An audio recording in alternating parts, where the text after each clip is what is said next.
Comenzaremos con f de x. Esta función, f de x, siempre es positiva para cualquier valor de x. La derivada de esta función es 2x, y para que esta expresión sea 0, x debe ser igual a 0.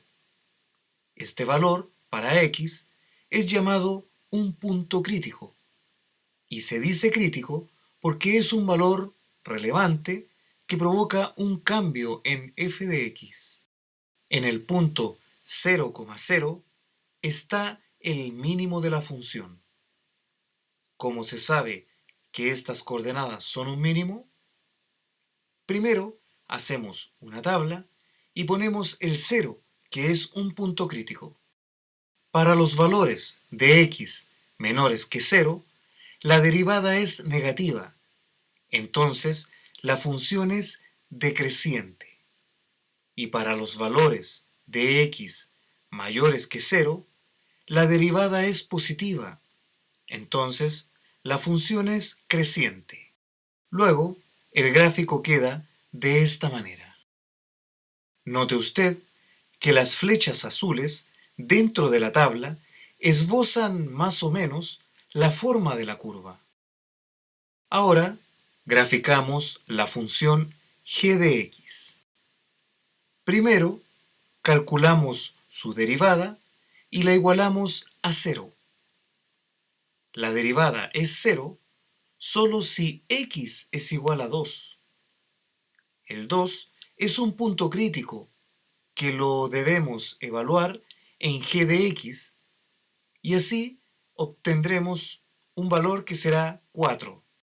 Estos valores, el 2 y el 4, son las coordenadas de un máximo de g de x. ¿Por qué es un máximo?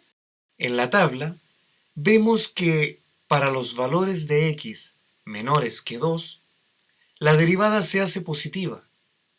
Entonces, la función g de x es creciente.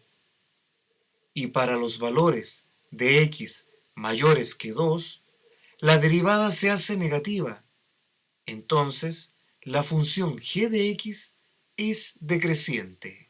Luego, el gráfico queda de esta manera.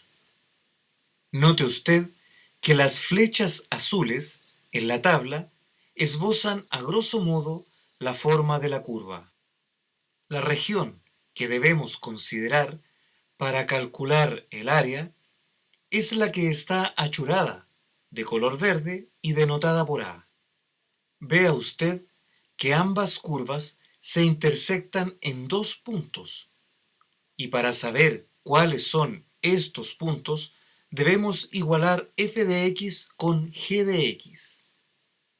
Se definen ambas funciones, se despeja a un lado de la igualdad, y luego, factorizando, tenemos que, para que se cumpla la igualdad, x debe ser igual a 0 o x debe ser igual a 2. Estos valores nos dicen que los extremos desde donde debemos integrar es desde el 0 hasta el 2. Vea usted que la curva g de x está por encima de la curva f de x, solo en el intervalo entre 0 y 2. Esto es importante para definir la diferencia de funciones en el integrando. Entonces, al área de la función que está por encima, le debemos restar el área de la función que está por debajo. Dicho de otro modo, el área A se determina tomando toda el área que está bajo la curva g de x entre 0 y 2, a la cual se le resta toda el área bajo la curva f de x también entre 0 y 2. Luego, el área A es igual a una integral definida entre 0 y 2, y el integrando es la diferencia de g de x, que está por encima, menos f de x, que está por abajo.